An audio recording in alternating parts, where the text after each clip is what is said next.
তো ওখানে একজন কর্মকর্তা বলতেছে, ভাই যে এগুলা তো আপনার এমনিতে দিচ্ছে না। তা আমি কি এগুলা এমনি দিচ্ছে না তো কেমনে দিচ্ছে? তো আমার বিসমিল্লাহির রহমানির রহিম। ডিয়ার অডিয়েন্স, আসসালামু আলাইকুম। আপনারা দেখতে পাচ্ছেন একটা বড় ট্রাকে করে অনেকগুলা এই যে মাল আনা হয়েছে। সেই মালের মধ্যে আছে আপনার চাউল, আপনার তেল, এই যে ডাল, পেঁয়াজ, রসুন ইত্যাদি আর কি, যেগুলো আমাদের ফ্যামিলিতে নিত্য প্রয়োজনীয় প্রতিনিয়ত লাগে। এগুলো ছাড়া আমাদের 1 মিনিটও বা 1 ঘন্টাও চলে না। তো এই দৃশ্যটা দেখার পর আমি দোতলা থেকে এই ভিডিওটা করি। দেখি যে কিছু অসহায় গ্রামের সুবিধাবঞ্চিত এই যে মানুষগুলা নিয়ে যাচ্ছে এই ত্রাণগুলা। তো এটা দেখে আমি খুবই উৎফুল্ল বোধ করছি, খুবই আনন্দ পেয়েছি।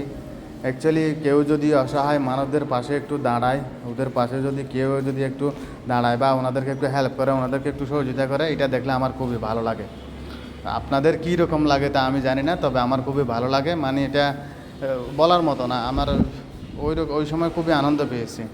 পরে আমি আমাদের একটা গ্রামে ছোটো ভাইকে জিজ্ঞাসা করি, আমি কি এগুলা কোথা থেকে আসছে? তো ও আমাকে বলে যে এগুলা সম্পূর্ণ সরকারিভাবে দেওয়া হচ্ছে। আমি কি আলহামদুলিল্লাহ, আলহামদুলিল্লাহ। এটা নতুন সিস্টেম মনে হয় চালু করছে আমাদের ইউনিয়ন পরিষদেও। তো তখন ও আমাকে বলে দেয় প্রত্যেকটা ইউনিয়নে ওই যে 1 মান করে, মানে প্রতি মাসে আপনার সবাইকে এরকম কার্য সামগ্রী ত্রাণ এগুলা দেওয়া হয়। তো আমি ওকে দুষ্টামি করি যে আমি তো তোমাদের ইউনিয়নের ছেলে, তো আমাকেও যে পাওয়ার জন্য নেওয়ার জন্য ব্যবস্থা করে দাও না। তো আমাকে বলে যে নেক্সট মান আসলেই আপনি আপনার নামটা দেব, আপনি অবশ্যই পাবেন। আমি কি আলহামদুলিল্লাহ, তাইলে তো সবাই পাচ্ছে। আমি মানে এটা ট্রাই করছি আর কি। তারপরে ওখানে অফিসের মধ্যে আমরা 5-6 জন ওই যে সচিবালয় এইরকম মানে কিছু ঊর্ধ্বতন কর্মকর্তা ছিল। তো ওখানে একজন কর্মকর্তা বলতেছে, ভাই যে এগুলা তো আপনার এমনিতে দিচ্ছে না। তা আমি কি এগুলা এমনি দিচ্ছে না তো কেমনে দিচ্ছে? তো আমাকে বলে যে একটা ফিক্স রেট আছে ওখানে, ন্যায্য মূল্য, যেটা সরকারিভাবে একটা রেট ফিক্স করে দেওয়া হয়। ওই রেটে আপনার এই যে খাদ্য সামগ্রী এই যে এগুলা এখান থেকে কিনতে হয়।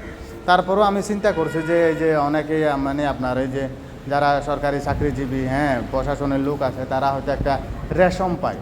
তো আমি বলছি রেশম তো স্বল্প টাকা দিয়ে কিনতে হয়, আমি কি এমনটাই হবে? তখন ওরা আমাকে বলে দেন, আরে ভাই এমনটা না, বাইরে তো অনেক দাম, হ্যাঁ, তার চেয়ে একটু হালকা একটু মানে ডিফারেন্স আছে 200-300 টাকা। তা আমি বলি যে 200-300 টাকা কীরকম?